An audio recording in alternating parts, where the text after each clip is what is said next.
오늘은 7절, 8절, 9절입니다. 지난 시간에 우리가 4절, 5절, 6절을 상고했죠.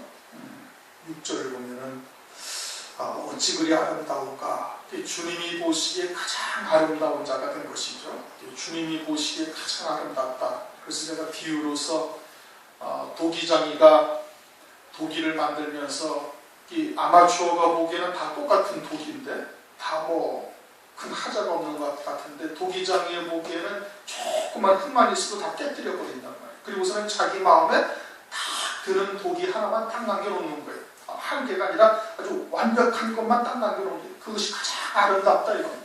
주님이 보시기에 누가 가장 아름다운 거예요? 14만 4천의 종들, 말세의 환난날 주의 길을 예비하는 그 종들이 가장 아름다운 자리예요. 그리고 그들은 화창하다. 아주 그냥 하나님을 비치시라는 거하고 똑같은 말씀이에요. 화창해서 그냥 아무런 구름 한 점, 바람 한 점 없고 아주 따스한 빛이, 하나님의 빛이, 생명의 빛이 온전히 비치는 거예요. 그래가지고 자기에게 다가온 죽이는 권세를 가진 자들이 결국은 순교하지 않습니까? 그것까지도 다 비친 것을 깨닫고 있는 거예요. 그러니까 그런 거에 두려워하지 아니하고 그런 거에 무릎 꿇지 아니하는, 세상에 무릎 꿇지 않는 그와 같은 화창하다. 그것이 주님을 아주 기쁘게 한다 이겁니다.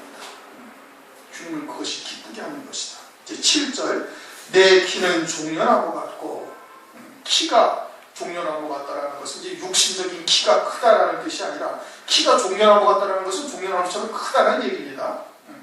종려나무라는 것을 여러분 혹시 사진이나 그림이나 이런 거 보셨는지 모르겠어요. 교회 단략 같은 데 보면 가끔 그 종려나무 같은 게 나오는데, 종려나무가 상당히 높고 이파리가 위에서만 있습니다. 이파리가 막 자라 올라가면서 밑에 거는 다 떨어지고, 그리고서는 맨 꼭대기만 이파리만 날리고 종려나무 열매도 위에만 열려요.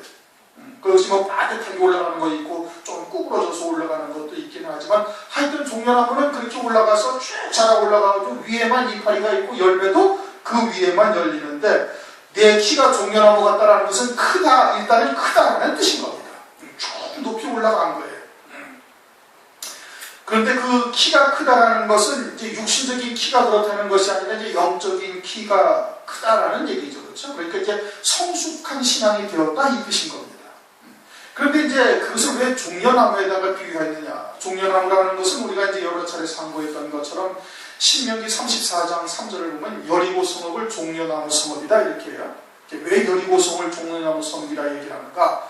그 여리고 성을 이제 가나안 땅의 첫 성으로 하나님께서 그 성을 주셨어요. 근데 주실 때 이스라엘 백성들에게 어떻게 말씀을 하셨는가 하니, 하루에 한 바퀴씩 돌고 엿새 동안 돌고, 일곱째 날은 제사장들이 앞에서 양강나팔을 불고 너희들은 뒤따라가면서 소리를 지르라, 하나님의 말씀을 외치라. 그래서 7바퀴를 돌고 나서 그리해라. 그러면 무너질 것이다. 근데 그 말씀이 상식적으로는 도저히 이해가 되지 않냐는 겁니다. 그렇죠? 그 여리고성이, 단단한 여리고성이 그저 하나님께서 말씀하신다고 하루에 한 바퀴씩 돌다가 7째 날 7바퀴 돌고 나팔 불고 와, 또는 하나님이 뭐라고 말씀하시고 외치는 말씀을 와 외치니까 그냥 성이 폭삭 무너진다. 이거는 이성적으로는 도저히 받아들일 수가 없는 거예요. 그런데 40년 가까이 이제 그 40년 동안 연단받은 자도 있고, 또 중간에 태어나서 하나님의 이제 만나를 먹고 훈련을 받은 자도 있고, 하지만 광야에서 그렇게 40년 연단받고 난 다음에는 그 하나님의 말씀을 아주 절대 신뢰하는 겁니다. 조금도 의심하는 자가 아무도 없는 거예요. 어린아이로부터 장년의 길까지 아무도 어떻게 그렇게 해가지고 저 여리고성이 무너집니까? 라고 이야기하는 사람이 아무도. 하나님의 말씀을 절대 신뢰하는 거예요. 하나님을 절대 경외하는 거예요. 우리의 상식이나 이성이나 어떤 환경이나 이런 것을 다 따라서 하나님의 말씀이라면 딱 그냥 믿어버리는 거예요. 그리고서 그 말씀대로 했어요. 하루에 한 바퀴씩 6일 동안, 엿새 동안 돌다가 7째 날은 7바퀴를 돌고 제사장이 나팔을 불고 백성들은 외친 거예요. 그러니까 어떻게 됐어요? 그냥 무너져 버린 거예요. 그 믿음을 보시고 하나님께서 여리고성을 함락을 시킨 거예요. 무너뜨리신 거예요. 그래서 좀 승리의 상징이고, 종려나무는 하나님의 승리다 이겁니다. 하나님의 승리다 이거죠. 누구에게? 믿는 자에게. 그것이 종려나무의 특징, 성경에서 말씀하시는 그와 같은 특징을 갖고 있는 거예요. 근데 이게 종려나무라는 것이, 우리도 이 나무가, 종려나무라는 것이 가운데 줄기가 있으면 가지가 쫙 하나가 뻗어나간 다음에 그 옆으로 이파리가 쫙 있는 겁니다. 혹시 보셨는지 몰라요. 그게 뭐 가지가 삐뚤 사과나무나 무슨 나무처럼 막 여러 가지 나무 줄기에 올라가는 것이 아니고 하나가 딱 올라가고 하나가 올라가는 데서 가지가 빽 하나 나오면은 그 옆으로 이파리가 쫙 이렇게 넓어져 있는 거예요. 또 이쪽으로 하나가 쫙 나오면 이파리가 쫙 있는 거예요. 사방으로 나는 것이 아니라 그렇게 한 두세 방향으로만 이렇게 나는 거예요. 그리고서는 시간이 지나면은 그 이파리가 떨어져요. 그리고서는 그 마디가 하나가 자라나고 해가지고 쭉 올라가는 겁니다. 그러면서 열매가 맺히기까지는 한 40년이 걸린다고 그래요. 이제 식물학자들이 연구한 거고요. 그런데 지금 내 키는 종려나무 같고 내 유방은 그 열매송이 같다니까 열매가 맺힌 거죠. 그리고는 상당한 기간, 뭐 40년이 됐든 50년이 됐든 상당한 기간 동안 그렇게 높이 자라 올라가는 것이고, 그리고 그 위에서 지금 열매를 맺은 거예요. 그런데 종려나무가 승리의 상징이죠. 어떤 승리? 이게 믿음으로 이긴 거의 상징인 거예요. 그런데 종려나무 가지가 줄기가 있으면은 가지가 하나 쫙 뻗어나가서 이파리가 쫙 있다가 이제 나중에 더 자라나가고 성장하게 되어서 밑에 떨어지는 거예요. 그리고 그 떨어지면서 그 마디만큼 자라 올라가는 거예요. 그러니까 그 높이까지 올라가기에는 수없이 많은 가지가 나와서 쭉 있다가 떨어지고 또 나왔다가 또 떨어지고 또 나왔다가 떨어지고 하면서 한 가지가 떨어질 때마다 그만큼씩 한 마디씩 자라 올라가는 거예요. 그렇게 올라가서 그 높이까지 올라가는 거예요. 그러니까 40년, 50년이 걸리는 거예요. 40년이 걸려야 열매가 맺히고, 열매가 맺히면서 열매가 한 150년 가까이 이렇게 열매가 맺힌다고 그럽니다. 그런데 지금 이 말씀을 하시는 7절의 상황은 열매가 맺힌 것이죠. 그렇게 수십 년 동안 자라 올라간 거예요. 수십 년 동안 종려나무 가지가 나와서 자라 나왔다가 떨어지고 또 자라 나왔다가 떨어지면서 그 한 마디가 올라가는 거예요. 그것은 무엇을 말하는가? 종려나무 가지는 승리의 상징이라고 그랬어요. 종려의 성업이다, 또는 하나님의 승리다, 믿음의 승리다 라고 말씀하셨어요. 그러니까 그 많은 세월 동안 신부의 신앙이 이르기까지 그 많은 세월 동안 그 많은 연단과 또는 고난과 또는 쇠풀무와 같은 그와 같은 과정을 거쳐가면서 믿음으로 하나 승리하면 그 한마디가 자라는 거예요. 또 하나를 승리하면 또 한마디가 자라는 거예요. 그래갖고 수십 년을 자라 올라가서 큰 키가 되었다, 이 뜻인 겁니다. 네 키가 종려나무 같고, 그런 뜻이에요. 이게 수십 년을 자라 올라가면서 그 수십 년 동안 많은 인고의 세월을 지나고 수많은 시험과 고난과 연단의 과정이 올 때 그것을 종려나무가 이제 하나가 딱 떨어지면 승리한 거예요. 그 승리하면서 마디가 요만큼 자라 올라가요. 또 요만큼 자라 올라가요. 또 요만큼 자라 올라가요. 그렇게 올라가는 키가 수십 년 다시 올라가는 거예요. 그러니 수십 년을 자라야 그 높이에 이르고 수십 년이 되어져야 그때야 종려나무 열매가 포도송이처럼 맺혀지게 되어지는 거예요. 그러니까 네 키가 종려나무 같고 네 유방은 그 열매 같구나, 열매송이 같구나 하는 것은 열매가 이미 맺혀 있음을 말하는 것이고, 열매가 맺히기까지 수십 년 동안을 자라 올라갔고, 그것은 수십 년 동안 그와 같이 승리의 마디 하나를 갖다가 디디고 올라가서 그 키에 자랐다, 이런 뜻인 겁니다. 지금 이렇게 신부의 신앙이라는 것은 1, 2년 사이에 되는 것이 아니고요, 많은 시간 동안 그와 같이 인고의 세월을 가르면서 그 하나가 승리하면서 한마디가 자라는 거예요. 또 한 번 승리하면서 또 한마디가 자라는 거예요. 그렇게 해가지고 수십 년을 자라 올라가서 열매가 맺히게 되어질 때, 그때서야 비로소 이제 신부의 신앙이 이르는 것이고, 이제 거기에서 이제 이와 같은 두 증인과 같은 마지막에 사역할 신부들이 등장을 하게 되죠. 그래서 네 키가 종려나무 같다, 그렇게 지금 말씀을 하고 있는 거예요. 그리고서는 네 유방은 그 열매 송이 같구나. 우선 유방이라는 것은 신령한 젖을 갖고 있다 이겁니다.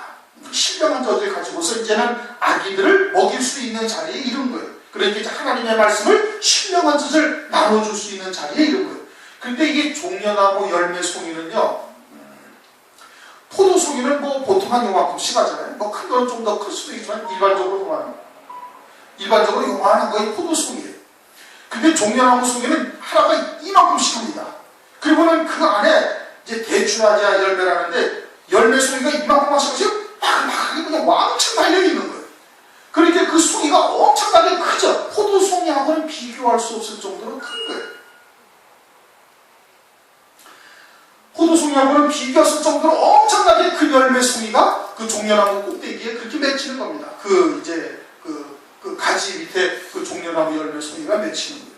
그러니까 지금 이 종려나무가 열매가 맺히기까지 수많은 인고의 세월을 보내면서 믿음으로 하나를 승리하고 또 믿음으로 하나를 승리하면서 그 한 가지 요만큼씩 자라 올라가면서 그 하나님의 말씀을 믿는 믿음으로 승리한 그 체험적인 신앙이 신령한 젖과 같이 이제는 그 안에 그와 같이 큰 열매 송이로 맺혀져 있고 이제는 나눠줄 수 있는 그와 같은 자리에까지 이르렀음을 지금 말씀을 하고 있는 거예요.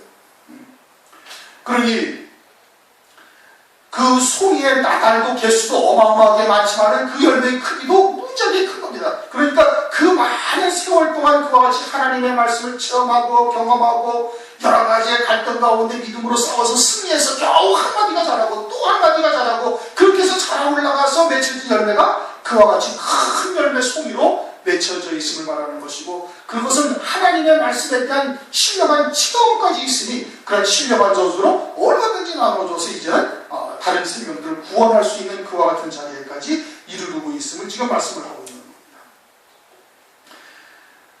이사야서 49장 20절 21절을 보면 이렇게 말씀을 하고 있습니다. 고난 중에 낳은 자녀가 후일에 내 귀에 말하기를 이곳이 우리에게 좁으니 넓혀서 우리로 거처하게 하라 하리니 그때 내 심중에 이르기를 누가 나를 위하여 이 무리를 낳았는고 나는 자녀를 잃고 외로워졌으며 사로잡혔으며 유리하였거늘 이 무리는 누가 양육하였는고 나는 홀로 되었거늘 이 무리는 어디서 생겼는고 하리라. 그렇게 이사야서 49장 20절 21절에 말씀을 하고 있어요.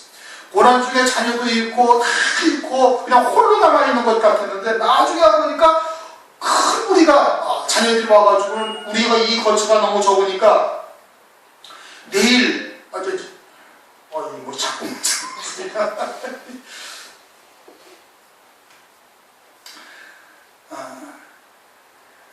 나중에 와보니까 그 열매가 그와같이 커졌더라 이겁니다. 자기는 고난 중에 지금 뭐 그냥 자기 신앙 하나 지키기 위해서 그냥 나갔는데 그러나 그러한 가운데서도 삶을 통해서 보여주고 또 때를 얻든지 못 얻든지 하나님의 말씀을 증거해서 하나님의 자녀들을 갖다가 말씀으로 양육한 것이 나중에 가서 그와 같이 큰 송이의 열매와 같이 맺혀져 있음을 말씀을 하고 있는 겁니다.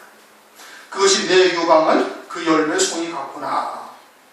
내가 말하기를 종려나무에 올라가서 그 가지를 잡으리라 하였나니 내가 말하기를 나는 누구예요? 신랑 예수님을 말하는 것이죠. 신랑 예수님이 종려나무에 올라간다. 그 종려나무가 큰 것이죠. 그렇죠? 크니까 올라가지 뭐 대충 잡을 수 있는 손으로 잡을 위치에 있으면 올라갈 필요가 없어요. 크고 높으니까 올라가가지고 그 가지를 잡는다. 이제 이렇게 말씀을 하고 있는 겁니다. 주님이 보시기에는 큰 가지인 거예요. 큰 나무인 거예요. 그러나 사람들이 보기에는 그렇지 않을 수도 있는 거예요. 5장에서도 우리가 상고했던 것처럼 신부의 신앙이 참 이런 자가 이제 나가가지고 하나님의 말씀을 증거하니까 어떻게 그냥 두들겨 패고 옷을 벗기기도 하고 또 하나님의 말씀을 증거하니까 듣지도 아니하고 뭐 그러면서 많은 고난의 세월 등을 보내지 않았습니까? 그리고서는 예루살렘 여자들이 조롱조롱 네가 사랑하는 자가 누구이길래 우리가 사랑하는 자보다 더 낫다고 이야기하느냐 이거 완전히 조롱조롱 이야기하고 있는 거거든요. 그러니까 사람들이 보기에는 그 나무가 큰 나무야 아니다 이게. 그러나 주님이 보시기에는 큰 나무인 거예요. 그러니까 올라가시는 거예요. 그러나 사람들이 보기에 큰 나무가 또 따로 있죠. 따로 있는 거예요. 그건 느부갓네살 왕처럼 하늘 꼭대기에 닿았고 온 천지에서 다 보이는 그런 나무도 있는 거예요. 그러나 하나님께서 그냥 면을 버리시지 않습니까? 또 마가복음에 또 보면은 11장에 13절 멀리서 잎사귀 있는 한 무화과 나무를 보시고 혹 그 나무에 무엇이 있을까 하여 가셨더니 가서 보신즉 잎사귀 외에는 아무것도 없더라. 이는 무화과의 때가 아닙니다. 이것은 이제 이스라엘을 상징하는 것이죠. 무화과 나무에 가서 보시니까 아무것도 없고 잎사귀만 있어가지고 이제 주님께서 그 나무를 저주하니까 뿌리까지 말라고 그랬어요. 그러다가 2000년 후에 지금 무화과 나무가 다시 살아난 겁니다. 가지가 연해지고 잎이 났다. 마태복음 24장에서 이것을 말씀하고 있는 거예요. 그런데 그 무화과 나무를 멀리서 봤다. 멀리서 잎사귀 있는 한 무화과 나무를 보시고 멀리서도 봤다는 것은 그 나무가 크다는 얘기예요. 누가? 이스라엘이. 사람들이 보기에는 큰 거고 스스로 보기에도 자기들이 큰 크다라고 생각을 하고 있는 거예요. 그 이스라엘은 지금 어떻게 살고 있는데? 바리새인의 교훈과 사두개인의 교훈으로 살고 있는 겁니다. 바리새인들의 교훈은 사람들에게 보이려고 의를 행하는 자들이고, 사두개인들은 천국도 없고 영도 없고 부활도 없고 천사도 없고 그저 율법을 잘 지켜가면 이 세상에서 많은 복과 무병장수를 하는 것이다. 이것으로서 하나님의 말씀을 호도하고 있는 자들이 사두개인들이에요. 그래서 세상의 부와 세상의 권세와 세상의 영화로 그것이 하나님이 함께 하시는 것이라고 자랑하면서 다니고 있는 것이고, 바리새인들은 아주 행위적 신앙으로 살고 있는 것이고 사람들에게 다 보이려고 하는 거예요. 이와 같은 무화과 나무는 주님으로부터 그 저주를 받아서 뿌리 까지 말라고 내는 것이고, 주님이 인정하시는 큰 나무가 되어야 되는 거예요. 그것은 지금 종려나무인 것이죠. 그래서 내가 말하기를 종려나무에 올라가서 주님이 보시기에는 큰 나무다 이겁니다. 올라가서 어떻게 한다? 그 가지를 잡으리라. 종려나무 가지를 주님이 잡으신다 이거예요. 종려나무 가지가 어떠한 때 사용하는 거예요? 예수님이 예루살렘에 입성하실 때 많은 사람들이 종려나무 가지를 손에 들고 호산나 찬송하면서 주님을 환영했어요. 그럼 어떻게 하는 거예요? 주님이 지금 예루살렘으로 오시는데 종려나무 가지를 들고 호산나 찬송하리로다, 다윗의 이름으로 오시는 이여 이스라엘의 왕이여라는 것은 무슨 뜻이? 왕으로 들어오시는 분을 환영할 때 종려나무 가지를 드는 거예요. 그런데 지금은 주님께서 그 종려나무 가지를 잡으시겠다는 얘기예요. 다시 말하면 주님께서 그 종려나무를 잡으시겠다는 것은 이제는 신부의 신앙을 넘어서서 이제는 두 증인이요 환난날의 주의 길을 예비하는 종들로서 그와 같이 사역을 할 이 신부의 신앙에 이르는 자들이 이제는 위실사 장로요 또는 만왕 중에 한 왕으로서 확정된 자들인 것을 주님께서 종려나무 가지를 들고 왕으로 들어오는 너희들을 환영하시겠다 이런 뜻인 겁니다. 사도행전 7장 55절을 보면은 스데반이 돌에 맞아 죽을 때 하늘이 열리고 하나님의 영광이 보이면서 하나님의 보좌 우편에 예수님이 벌떡 일어서 계신 것을 봐요. 주님이 벌떡 일어서 계신 것은 왜요? 이제는 스데반 집사를 주님이 영접하기 위해서 그러는 거예요. 하나님의 예수의 증거와 하나님의 말씀을 인하여 지금 순교하고 있는 스데반 집사를 보시면서 주님께서 그를 영접하시기 위해서 벌떡 일어서 계신다. 성경에 그렇게 말씀하고 있습니다. 마치 그와 같이 신부의 신앙을 넘어서 이제는 그와 같은 신령 하나님의 말씀에 젖을 채우고 그리고는 하나님의 백성들에게 그와 같은 말씀을 나누어줘서 이제는 또 자기와 같이 그와 같은 순교자의 반열에 설 자들을 양육하는 이와 같은 자리에 있는 자들로 하여금 이제는 그와 같이 왕으로 들어올 자들을 주님께서 맞이하는 그와 같은 모습인 것을 지금 말씀을 하고 있는 겁니다. 그런 자리에 이제 확고히 서 있음을 말씀을 하고 있는 것이죠. 왕으로 입성하는 것을 내가 환영하리라 이런 뜻입니다. 그 다음에는 내 유방은 포도송이 가고 내 벗기는 사과 냄새가 나고 또 유방이 또 나오죠. 그렇죠? 네 유방은 포도나무가 포도송이 같고 콧김은 사과 냄새가 난다. 두 번째 포도송이 유방에 대해서 말씀하시고 콧김 사과 냄새 같다라고 말씀하시는 것은 이 포도나무의 특징을 지금 설명하고 있는 겁니다. 그러한 하나님의 말씀, 신령한 하나님의 말씀을 가지게 되어진 것이 어떻게 된 것이냐? 포도나무의 열매의 송이와 같다 이런 뜻이거든요. 포도나무는 요한복음 15장을 가면은 나는 포도나무여 너희는 가지다. 너희가 내게 붙어 있으면 절로 열매를 맺고 붙어 있지 않으면 열매를 맺을 수가 없다. 그러니까 나무와 가지가 하나가 되어져서 붙어 있게 되어지면 열매를 많이 맺는다. 그렇게 해서 포도송이다 이런 뜻이거든요. 그러니까 주님과 어떻게 되어 있다? 하나가 되어져 있다 이래요. 무엇과 하나가 되어져 있다? 주님의 뜻이 무엇인지를 깨닫고 완전히 믿음으로 주님의 뜻과 하나가 되어져 있음을 말씀을 하고 있는 겁니다. 이 천지와 만물을 만드시고 하나님의 자녀들을 육을 입혀 이 땅에 보내시고 또 예수님이 이 땅에 오셔가지고 십자가 위에서 피 흘려 구원하시고 죄사함의 구원을 이루시고 부활 승천하셔서 하나님 보좌 우편에 앉으신 모든 뜻은 어디에 초점이 맞추어져 있느냐 하면은 혼인잔치에 맞춰져 있는 겁니다. 어린 양의 혼인잔치가 모든 목적의 아주 최종적인 아주 가장 확고한 하나님의 뜻인 거예요. 가장 깊으신 뜻인 거예요. 그러니까 어린 양의 혼인잔치에 참여하는 어린 양의 아내 그리스도의 신부 되는 것이 모든 하나님의 가장 깊으신 뜻이다 이겁니다. 그것이 아주 원천적인 뜻인 거예요. 그런데 네 유방은 포도송이 같다라는 것은 그렇게 주님과 주님의 뜻과 완전히 하나가 되어져서 주님의 뜻을 이루는 주님과 가지 붙어있는 가지가 되어져서 주님으로부터 오는 그와 같은 하나님의 뜻을 통해서 열매를 맺은 포도송이와 같다. 그러한 하나님의 말씀을 충분히 가지고 있고 그러한 하나님의 말씀으로 이제는 다른 영혼들을 살릴 수 있는 자리에까지 이르렀음을 지금 말씀을 하고 있는 겁니다. 포도송이와 같다라는 것은 포도나무의 특징을 말하는 것이고 사과, 즉 네 콧김은 또 사과 냄새다. 그것도 사과나무의 특징을 말하는 거예요. 콧김에서 사과 냄새가 난다 이겁니다. 술을 잔뜩 먹고 취한 사람은 그 다음날도 무슨 냄새가 나요? 술 냄새가 나요. 마늘을 잔뜩 먹은 사람은 그 입과 막 코에서 뭔 냄새가 나요? 마늘 냄새가 나는 거예요. 사과를 잔뜩 먹어가지고 그냥 사과로만 가득 채워줬으면 그 코에서 뭔 냄새가 나겠어요? 사과 냄새가 나는 거예요. 그와 같이 사과의 특성은 앞에서도 얘기했던 것처럼 사과나무는 다른 아무짝에도 쓸데가 없어요. 사과 아니고서는 아무짝에도 쓸데가 없는 거예요. 호도나무 같은 경우는 그 나뭇결이 곱고 예뻐가지고 호도도 따지만은 그 나무로도 가구도 만듭니다. 장롱도 만들어요. 호도나무 결이 아주 곱기 때문에, 보기 좋기 때문에 그렇게 쓸데가 있어요. 근데 사과나무는 아무짝에도 쓰지 못하고 사과 열매 아니면 그냥 화목 불 때는 것밖에 쓰지를 못하는 거예요. 가구도 못 만들고 뭐 막대기도 못 만들고 아무것도 못 만들어요. 그러니까 사과나무의 특징은 뭐예요? 그냥 오로지 사과 열매 맺는데 모든 초점을 다 맞추고 있는 거예요. 그와 같이 신부의 신앙은 오직 영생의 열매 맺고 또 더해서 이제 그와 같은 하나님의 말씀을 증거해서 환난날 주의를 예비하는 종으로 서는 거에 모든 초점을 거기로 다 맞추고 있다. 그래서 그거로만 가득 채워져 있다 이 뜻인 겁니다. 신부의 신앙을 넘어서서 그와 같은 하나님의 말씀으로 아주 그냥 머리 꼭대기까지 딱 채워져 있는 거예요. 그러니까 그냥 코에서 사과 냄새가 난다. 콧김에서 사과가 냄새 난다라는 뜻은 그와 같은 의미를 담고 있는 거예요.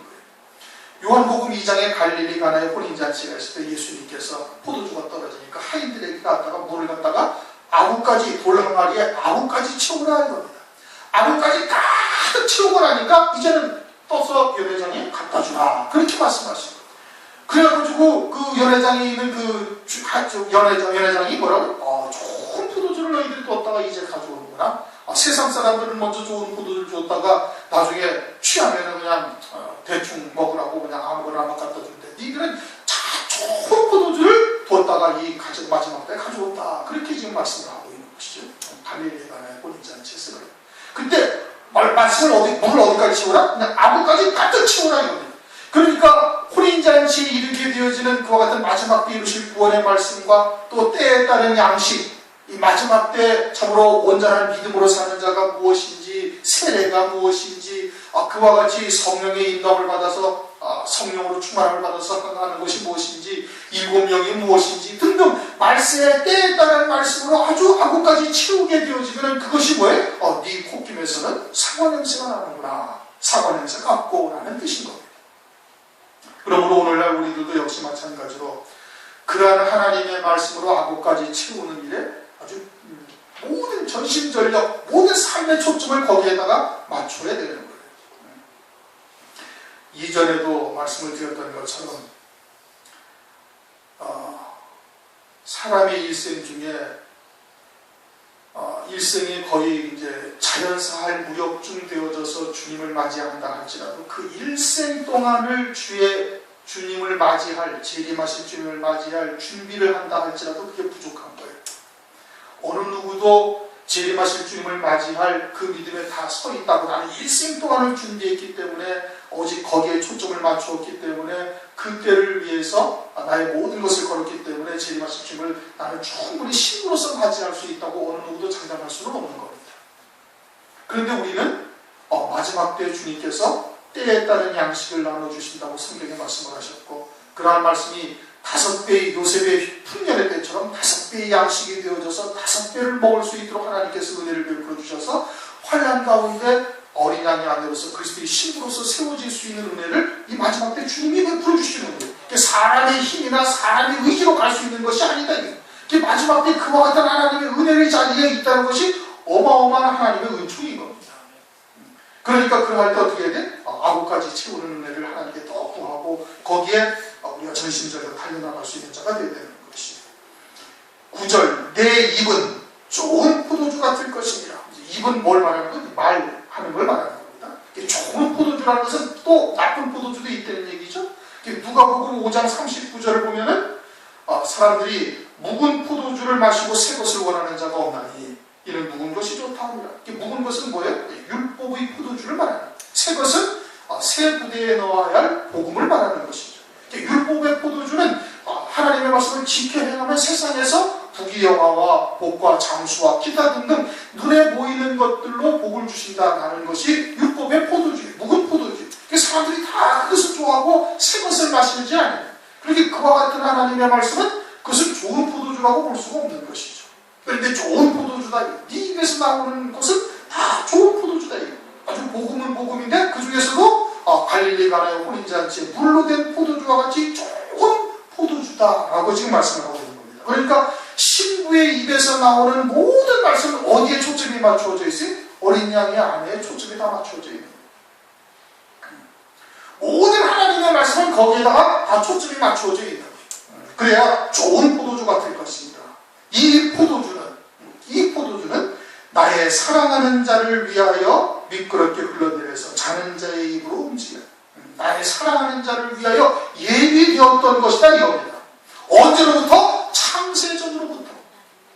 창세전부터 하나님께서는 하늘에 속한 모든 신령한 복을 복 주시고 그리스도 안에서 예정하시고 아들들이 되게 하셨다. 에베소서 1장 3절에서 5절까지의 말씀이 요점이 그겁니다.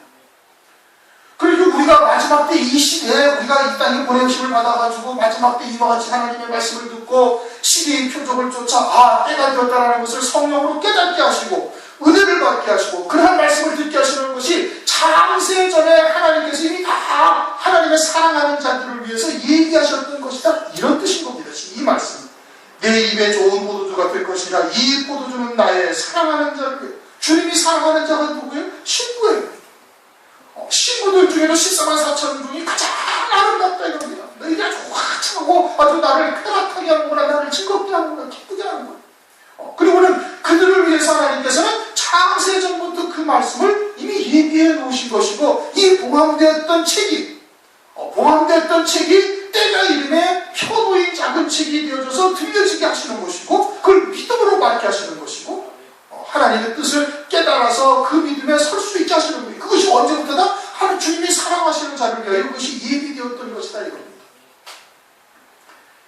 하나님의 말씀은 내게 주시는 말씀으로 받으셔야 되는 거예요. 그 목사가 전하는 말이 아니고 하나님께서 하나님의 말씀은 내게 주시는 말씀으로 받아야 되는 거예요. 그러니까 지금 그와 같은 은혜가 여러분들도 이제 그러한 말씀들을 밖에서 다른 이제 그리스도인들에게 증거해보지 않았습니까? 받아들여요? 안 받아들이는 거예요. 믿지는 아니하는 거예요. 또는 믿어도 믿는 게 아니라 그렇구나 하고 깨달아져도 다가오지는 않는 거예요. 왜? 육에 속해가지고. 그런데 우리에게는 하나님께서 그것을 듣게 하시고 믿게 하시고 그리고 하나님의 말씀으로 받아들여서 그 말씀과 하나가 되어져 갈 수 있는 길을 우리에게 은혜를 베풀고 계시는 거예요. 왜? 창세전부터 예비되었던 자들이기 때문에. 그리고 이 땅에 이 마지막 때 이 시대에 오늘날 보내셔가지고 그 말씀을 우리에게 듣게 하시는 겁니다. 여러분이나 저나 마찬가지인 것이에요. 우연히 어떻게 하다 보니까 오다 가다 보니까 만나서 들은 것이 이게 아니다 이겁니다. 그건 하나님의 신성을, 그 하나님의 주권을 그걸 부인하는 거예요. 천지의 주제가 되시는 하나님이시거든요. 하늘과 땅의 주권자가 되시는 거예요. 영의 세계도 하나님이 주권자가 되시는 것이고 이 물질 세계 모든 만물도 주권이 하나님께 있는 거예요. 그러니까 그런 하나님의 말씀을 듣고 깨닫고 믿음으로 받게 되어진 것이 어떤 우연이나 또는 가볍게 생각할 그와 같은 일이 절대 아니다 이겁니다. 이 포도주는 나의 사랑하는 자를 위하여 미끄럽게 흘러내렸어. 미끄럽게 흘러내리다라는 단어가 정확한 뜻은 달콤하게 내려간다 이겁니다. 꿀처럼 달콤하게 내려간다 이거예요. 꿀처럼 달콤하게 내려가가지고 그 입을, 자는 자의 입을 움직이게 하는, 받아먹게 만드는 거예요. 험하게 내려가는 거예요. 그래서 요한계시록의 말씀이 요한계시록 10장 9절 EBS에서 쓴 이 입에는 꿀같이 달려 꿀처럼 달겨 먹게 되는 거예요. 물론 이제 배에서 쓰다라는 것은 그것이 소화되고 내게 이제 영양이 양분이 되고 피가 되고 살이 되고 하는 데는 이제는 쓴 것이죠. 그 연단의 과정을 거쳐야 되는 것이고 그 말씀을 믿는 믿음으로 온전히 서기까지 많은 시간에 또는 많은 과정들을 거쳐야 되니까 그것이 이제 쓰다라는 뜻이고, 그러나 듣기에는 그것이 참 꿀처럼 달게 느껴진다 이겁니다. 미끄럽게 흘러내려서 자는 자의 입으로 움직이게 하느니라. 자다가 이게 막 그냥 미끄럽게 흘러내니까 어떻게 받아먹게 되어짐을 말하고 있는 거예요. 그걸 자기가 받아먹고 그와 같은 하나님의 말씀을 믿는 믿음으로 서게 되어지는 것을 말씀을 하고 있는 것이죠. 그럼 이제 자는 자라는 게 뭐냐? 다니엘서 12장 2절을 보면 땅의 티끌 가운데 자는 자 중에 많이 깨어 영생을 얻는 자도 있겠고, 땅의 티끌 가운데 자는 자다라는 것은 잠자는 자죠. 영적으로 잠자는 자인 겁니다. 영적으로 잠자는 자인데 땅의 티끌 가운데 잔다라는 것은 땅에 속한 것, 하늘나라에서는 전부 다 불타 없어질 것을 위하여 살고 있는 거예요. 그것이 영적으로는 뭐예요? 잠자는 자예요. 다시 말하면 세상에 속한 것 또는 육신에 속한 것, 이와 같이 썩어질 것을 위해서 신앙생활을 열심히 하는 거예요. 자기 나름대로는 하나님을 섬기고 그리스도를 섬기면서 예배 생활을 충실하면서 신앙생활을 잘 한다고 하는데 사실은 영적으로는 자는 자다 이겁니다. 땅에 티끌 가운데 자는 자가 많이 깨어난단 말이에요. 그 말씀을 딱 듣죠. 이게 정말 하나님의 말씀이로구나. 이것이 정말 마지막 때에 하나님께서 이루어가실 구원의 말씀이고, 지금 우리가 사는 이 시대가 주의 재림이 아주 임박한 때라는 것을 딱 깨닫게 되어져서 그 말씀을 먹고 깨어나는 자가 되는 거예요. 나의 사랑하는 자를 위하여, 즉 마지막 때 이때 하나님이 부르신 부름의 뜻을 깨닫고서 그 말씀이 꿀처럼 달게 아주 매끄럽게 내려와서 흘러내려서 자는 자, 나는 세상에 속해서 하나님하고도 만나보지 못하고 이것이 하나님을 섬기는 것이다, 이것이 예수를 잘 믿는 표다 라면서 생각을 하고 세상 것을 위해서 열심히 쫓아다니면서 살았는데, 그러한 하나님의 말씀이 들어와가지고 꿀보다 더 달게 느껴지면서 어떻게? 입을 움직이게 한다.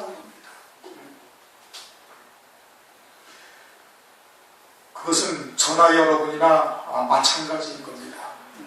처음부터 하늘나라의 신령한 복이 무엇인지 깨달아서 주님 앞에 나와가지고 그것을 보여달라고 울며 불며 기도한 사람 아무도 없어요. 그렇지 않습니까? 여러분 예수 믿으면서 그랬어요? 나와가지고 나는 세상의 것이 나의 신앙의 것이 아니라 나는 저 하늘나라가 소망이고 하늘에 예비된 영광이 무엇인지 모르고 내가 그 하늘에 속한 자가 되어야 할 텐데 나는 그것을 위해서 기도한다고 하나님께 기도하신 적이 있습니까? 아니란 말씀입니다. 그런데 땅에 티끌 가운데 자고 있는데 하나님께서 어떻게? 그런 말씀을 들려주시고 깨닫게 하시고 그것이 꿀처럼 달게 느껴져서 그냥 그거 외에는 다른 것을 아예 먹지도 않냐고 오로지 그것을 표대를 하면서 달려가게 만드시는 거예요. 그래서 자는 자가 이건 깨게 하는 거예요. 그래가지고 그러한 말씀을 듣고서 이제 신앙이 자라서 마치 종려나무가 한 가지가 떨어질 때 한 마디가 자라듯이, 한 번 승리할 때 한 마디가 자라듯이 그렇게 수십 년간 연단의 과정을 거쳐가지고 겨우 열매 맺게 되어져서 이제는 하나님의 말씀을 증거했어요. 나가서 증거했는데 다른 사람들도 나와 같으리라 생각을 했거든. 그들도 이 말씀을 들으면 그냥 귀가 완전 뚫리고 생수가 솟구치는 기쁨을 느껴가지고 이 말씀을 아주 기쁘게 받으리라, 그래가지고 함께 갈 수 있으리라 하고 증거했는데 어떻게? 이상하게 쳐다보고 예수를 믿는데 어떻게 그렇게 외골수를 믿느냐, 좀 두루두루 널리 이렇게 융통성 있게 믿느냐, 어떻게 그렇게 그냥 그렇게만 믿을 수가 있느냐, 먹고 살아야지 어떻게 먹지도 않고 돈이 싫어요? 이러면서 엉뚱한 얘기들을 해서 그러면서 어떻게 멀리하고 배격하고 미워하고 핍박하는 거예요. 그래가지고 어떻게 또 심체된다 이겁니다. 그래서 5장 2절 내가 잘지라도 마음은 깨었는데 속은 하늘나라의 영생을 바라보며 그것이 진리인 것을 아는데 사람들에게 나가서 증거해보고 얘기를 해보니까 받아들이지도 않고 2단시하고 3단시하고 어쩌고 저쩌고 수근수근거리고 거리를 두고 멀리하고 어쩌고 하니까 또 그렇게 다가오는 사람도 없고 말씀 듣는 사람도 없고 그래가지고 어떻게 침체되어져서 영적으로도 자는 거예요. 모르겠다. 그냥 다풍개치고 누워 잠자고 있는 거예요. 그럴 때도 또 어떻게 주님께서 그 문틈으로 피 묻은 손을 내밀으셔가지고 우리로 마음이 통하게 또 하시는 거예요. 하나님께서 막 또 감동을 시키는 거예요. 그래가지고 다시 어떻게? 다시 쫓아나가가지고 막 행실하는 자들한테 하나님의 말씀을 증거하니까 또 얻어맞고, 그래도 또 증거하니까 또 성벽에 있는 파수하는 자들이 그냥 옷을 벗기고, 그리고서는 또 예루살렘 여자들이 또 조롱하고, 그러는 가운데 하나님께서 열매를 맺게 하시는 거예요. 그래서 내가 잘지라도 마음은 깨었는데 그렇게 또 잠드는 자들에게 입으로 움직이게 하시느니라. 그렇게 지금 말씀을 하고 있는 겁니다. 마지막 때 노아의 때와 같다고 말씀하지 않으셨습니까? 그렇죠? 롯의 때와 같다. 그러니까 주님이 재림을 하신다, 또는 뭐 환란이 있다, 여러분 나가서 얘기하면은 미친 사람 취급당하기가 십상입니다. 마치 노아의 때처럼 보고 조롱하고, 롯의 때처럼 농담처럼 여기고, 이러는 것이 오늘날 우리 눈으로 목도하고 있는 것이, 그럼에도 불구하고 어떻게 그런 거에 침체되거나 또는 슬럼프에 빠지거나 이래서는 아니 된다 이겁니다. 주님은 말씀과 함께 하시는 거예요. 하나님의 말씀이 내게 있으면 그것이 곧 하나님이신 거예요. 그게 곧 주님인 거예요. 그러면 그 말씀을 듣든지 아니 듣든지, 뭐 이미 노아의 때와 같다고 성경에 말씀하신 것이니까, 롯의 때와 같다고 성경에 이미 말씀하셨으니까, 그 많은 하나님의 백성들 가운데 노아의 8 식구만 겨우 구원받을 정도밖에 되지 못하는 그와 같은 것을 그림자적으로 이미 계시해 주잖아요. 롯과 2 딸만 겨우 빠져나오는 그와 같은 것을 영적으로 이미 계시해 줬단 말이에요. 그러나 하나님께서는 남은 자 택하신 자가 반드시 있다고 말씀하시니, 그러니 어떻게? 지혜롭게 나가서 전할 수 있는 자가 되요. 그럴 때 주님께서 함께 하시는 거예요. 그러니 자는 자의 입으로 움직이게 한다. 먼저는 우리가 세상에 속해서 썩어질 것을 위해서 땅의 티끌 가운데 자는 자였는데 그와 같이 우리를 갖다가 깨우시고, 이제는 하나님의 말씀을 못 듣고, 이제는 그와 같은 기쁨에 나도 나가서 증명해봤더니 도리어 배척당하고, 뭐 이단시하고 뭐 이러니까 침체되어져가 그냥 자고 있는데, 그런데 주님께서 깨우시고, 그리고서는 손을 내미시면서 우리의 마음을 움직이게 하셔가지고 또 다시 나가게 하시는 그러한 역사를 오늘도 베풀고 계시는 거예요. 그렇게 해서 결국은 2 증인에까지 이르게 하시는 역사를 하신다. 7절, 8절, 9절 말씀이 그런 겁니다. 오늘날 우리의 키가 종려나무같이 되어야 되는 겁니다. 금방 열매가 그냥 이만한 열매가 맺혀지는 거 절대 아니에요.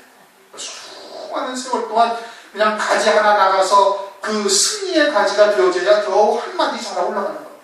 그렇게 해서 아주 그냥 수십 메타씩 자라 올라가는 것이 종려나무 가지인 거예요. 종려나무인 거예요. 그래야 열매가 맺히는 겁니다.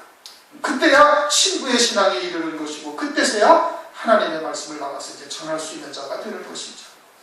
그와 같은 믿음으로 승리하실 수 있게 주님의 이름으로 축원합니다. 동서님 기도하시겠습니다.